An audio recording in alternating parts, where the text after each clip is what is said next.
All right, hello everyone, and welcome to game number 2 in the series. This is going to be between Lucifer, who is spawning here as the yellow undead, and Reprisal going up against Rover and Japoshka.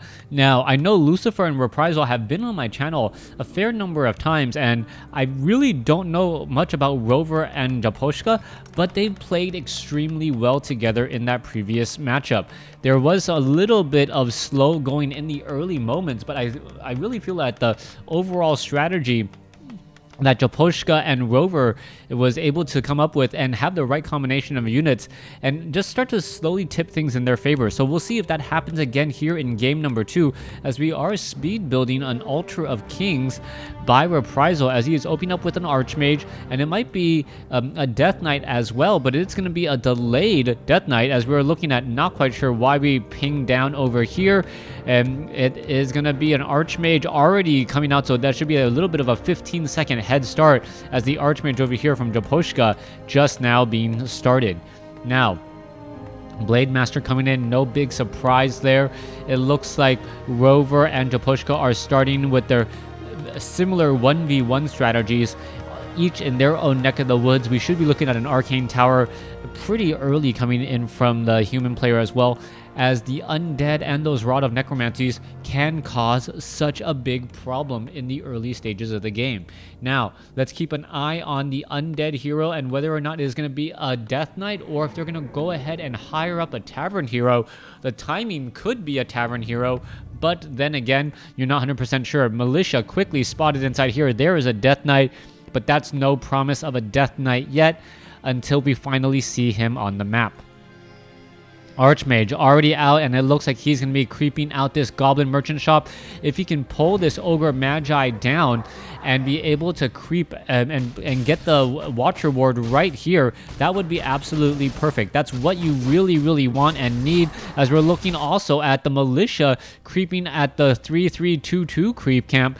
Very big interesting choices on both sides, as Reprisal grabs and does the gutsier maneuver in order to get level 2 faster and also more map control.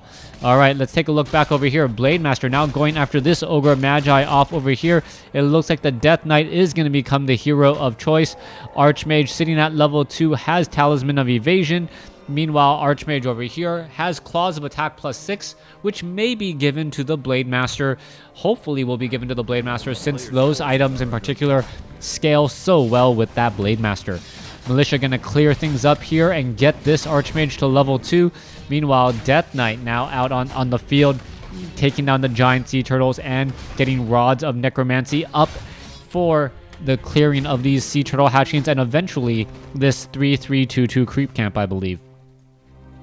Now, what is the go-ahead plan? It looks like Japoshka is ready to come and just introduce a bit of damage. There is a small creepjack right here, a little bit of retreating as damage is being done to the units.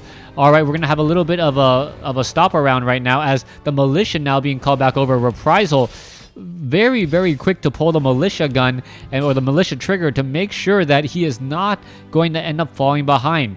If you're trying to put pressure on a human player close to his base, you have to be ready to handle Militia, as that's exactly what we're seeing right now. Water Elemental is now dropping here. Let's go ahead and bring in the damage. Militia now going to get an easy surround on this Water Elemental. Archmage may get to level 3. No, does not get to level 3. Very close, though, as that Militia now needs to head back home. It looks like the Archmage is going to get that easy kill. All right. Archmage still sitting at level 2, wanting to get to level 3. Troll Berserkers or Forest Trolls now looking to do some extra damage, and that Archmage could get to level 3 I hear just by taking down that Forest Troll. Blade Master sitting at level 1 has double healing salves, as the Death Knight still wandering around, perhaps looking for some easy experience, and Lucifer just looking around, noticing that many of his own creep camps have been crept out. Crypt Fiends now clearing out, or clearing out this Ogre Warrior creep camp here. Meanwhile, Archmage, Blade Master now going to be pushing through, and oh, easy early damage onto Reprisal. Rover, only a level 1 Blade Master, but chasing after a level 3 Archmage. Not even concerned about the level difference, as the Archmage taking a fair bit of damage. All right, it's going to try and buy Boots of Speed, Staff of Teleportation. It takes 1 shot, 2 shot. Nope, no 3rd shot there, as it teleports across the map. All right, Death Knight now being brought over as well. Blade Master healing up the rest of his units. One footman taking a little bit of damage, as the Death Knight now chasing after these units here. All right, Death Knight should be able to get off an easy death coil to at least stop the healing. Nope, not going to be happening here, as the Death Knight now decides to return back. Crypt Fiends are going to be engaging, as the footmen are now reinforcing over here on the bottom side.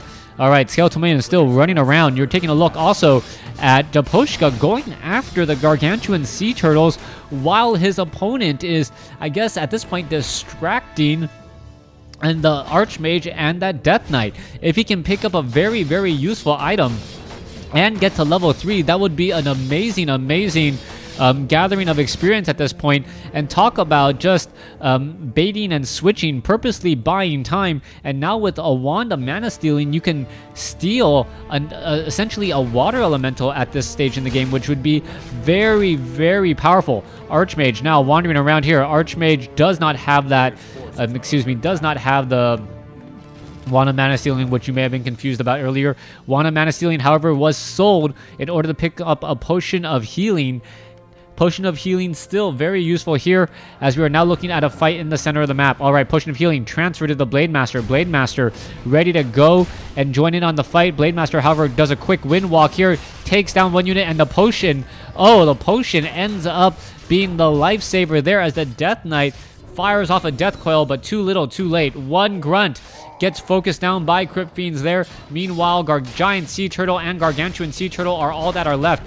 If the Archmage can finish off these two big units and pick up the item, that is going to be a very big deal. As another Wand of Mana Stealing has been dropped. Footmen chasing after the Grunts. Grunt now taken down. Pink Army just dealing so much damage here, as you see a beautiful Frost Nova going down. Another Footman, and so far Reprisal and Lucifer are doing a good job just making their opponent, or punishing their opponent for being caught very, very far out on the other side of the map. Let's take a look at the supply. 37, 41 compared to 31 and 36, so we are pretty even as the fight now goes into the mid. All right, we could end up getting a surround. Nope, there is going to be a quick hex onto the Death Knight now. Death Knight needs to use the Scroll of Town portal if he wants to survive, and he does do exactly that. The other yellow units will need to go ahead and retreat, and that's exactly what they do.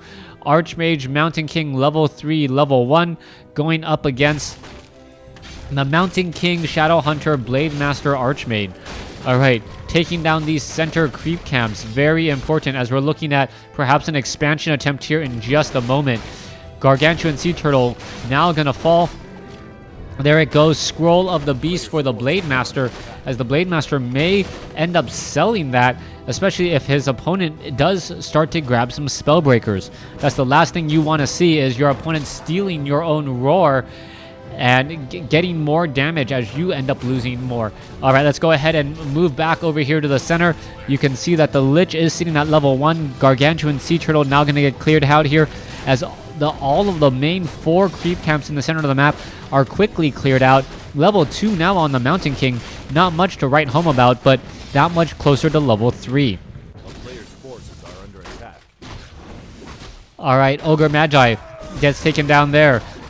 Healing, another Ogre Lord taken down there. Tome of Intelligence, Mountain King up to 17 intelligence, a fair amount of mana. Going to be able to finish things off in just a moment. Meanwhile, over here on the top right hand side of the map, this is going to turn into a little bit more creeping, and both sides, I think this has got to be the fastest creeping I've seen in quite some time on Turtle Rock. Yes, I know this is 2v2, but still, all red creep camps have pretty much been cleared, and it is still a little bit before that 10-minute mark. All right, let's take a look back over here. It looks like one poor priest didn't get the memo that he should be with the rest of the army. Archmage sitting at level 4, level 2 Brilliant Aura, Mountain King sitting at level 2, a little bit more healing onto the Spirit Walkers as well, as the expansion is already up and running for Japoshka. Japoshka gonna be able to, nope, not gonna be able to protect this unless he teleports back in. Mountain King already ready to take down this arcane tower before it even gets up. Scroll Town Portal now coming through. Players' forces are under attack. And now pretty much landing straight up on top of the other units. Archmage now needs to back off. Mountain King does have, I believe, the Jangle of Endurance. Yeah, Ancient Jangle of Endurance. So Endurance Aura now given to the units. Faster movement, Militia now being called over as well, as we now go back off to the north. Death Knight gets to level 3, Lich gets to level 2 as the Archmage falls at level 4. Stormbolt onto the Lich, as the Lich now gets a Death Coil to heal back up again. Death Knight looking fairly strong. Mountain King doesn't really stand a chance at trying to take down this Lich, as the Death Knight is slowly getting mana up again once more. Alright, Raider now taking down Impale coming in from Lucifer. So Lucifer going for the Tri-Undead Hero to nuke down the units here. Are we going to see enough, as we are looking at Archmage now pushing back over here? The Brilliance Aura, however, going to make a very big difference on the mana. As we can see, Reprisal and his Mountain King, the Archmage and Mountain King, both have a fair bit of mana once again, as the Death Knight now falls at level 3. This is so hard to keep track of what's happening here. Shadow Hunter now fallen at level 2. Blade Master, Mountain King just constantly engaging in this fight, as it looks like a Spellbreaker will end up falling. There's a Stormbolt onto the Mountain King. Mountain King Japoshka may fall, and yes, it does go down. So yeah, level 3 Mountain King now taken down as well. A couple of Raiders are here, and what normally happens is there's too many units out on the field, and as units fall, you start to be able to control the units a little bit better. But what's strange about this fight is because both sides, or because the fights are so large and both sides have so many units. Oh, Lich falls at level, I believe that's level 2. No, level 3 Lich falls. Because there's so many units on the field, the amount of death and destruction by both sides is just that much longer and more. All right, Spellbreakers going after a couple of these peasants here. Peasant number 2 has already fallen. Mountain King could take down this peasant here in just a second. Come on, just hit it. There it goes. All right, it looks like they are not going to continue to chase. Archmage being brought back over. Spellbreaker is ready to go. Here we are. Reprisal can't squeeze through with that Mountain King. Death Knight sitting at level 3 as well, as we are now getting some heals going on here. All right, Spellbreaker doing a bit of patrolling. Only one expansion up between these 4 teams, as the main gold mines have about, about 9 minutes or 7 minutes left of gold. Or 9 minutes? About 8 to 9 minutes left of gold. So no real issue there.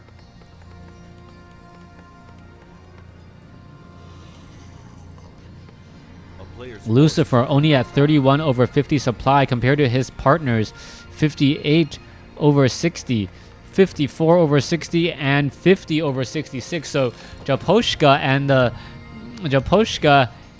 and RoveR actually have a little bit of a lead right now, and we'll see if they'll be able to continue and stretch that lead here in just a second. The extra gold from this expansion really starting to take hold, as if it does turn into a war of attrition, the one with deeper pockets or deeper gold mines generally ends up the winner.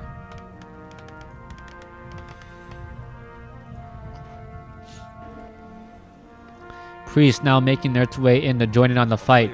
Death Knight now bringing in destroyers from the main side. It looks like these orc burrows are not reinforced with the fortified armor, so they are going to be extra vulnerable to those destroyers, which are right now coming in here, and you can see how quickly these destroyers are taking down RoveR's orc burrows. One orc burrow already down, second orc burrow already down. Meanwhile, back over here, units are still on the run. Blade Master tries to go after the Reprisals. Mountain King down to 52 hit points, down to 54. Scroll of Town Portal at 3 hit points, barely stays alive, and now teleports all the way back. All right, down over here, teleports there.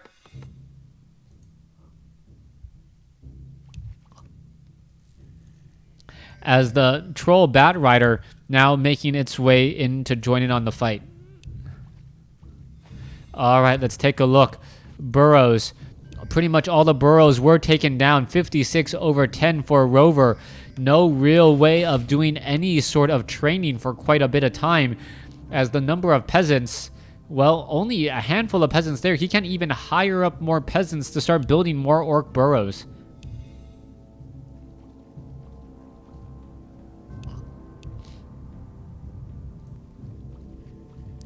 All right, let's come through here. Mountain King now sitting at level 3. Potion of Healing, Scroll of Healing, ready to go once again. Meanwhile, Spellbreakers, Bat Riders all coming back in from the north. We could get a little bit of an engagement here in just a second. And yes, there you are. Bat Riders are here. The Bat Riders, ends justify the means, quickly takes down one of the destroyers, as the Troll Bat Rider still needs to get into position. All right, gonna go ahead and sacrifice itself there. Didn't end up dealing that much damage, but you really need two Bat Riders to really focus down enough to take down all of these units. All right, Militia now fighting back here, joining in on the fight. A very, very long battle between yellow and pink. Squirrel Town Portal coming in from Lucifer. He doesn't like what he's seeing, and now we just see an army of pink destroying an army of yellow, and that may be it. Reprisal has no way to get out of this fight. Even if he tried to retreat at this point, he would end up losing more units, and he wouldn't really have anything to show for it. Water Elementals now trying to engage back. There you have it. The Knights or the Destroyers are coming back in from the other side to add in a little bit of extra damage. And now we finally see Reprisal coming back in from the other side as well to put a little bit more pressure. That's exactly what we needed to see earlier, but the Crypt Lord of Lucifer already taken down, as the Blade Master now ready to go back the other way. All right, Spellbreaker down to 130 hit points, now looking to pull back here. Another Ensnare now goes down. Reprisal kind of forced to at least hold his ground, and before trying to just leave the Spellbreaker alone, another Spellbreaker falls as the Blade Master gets ever closer to level 5.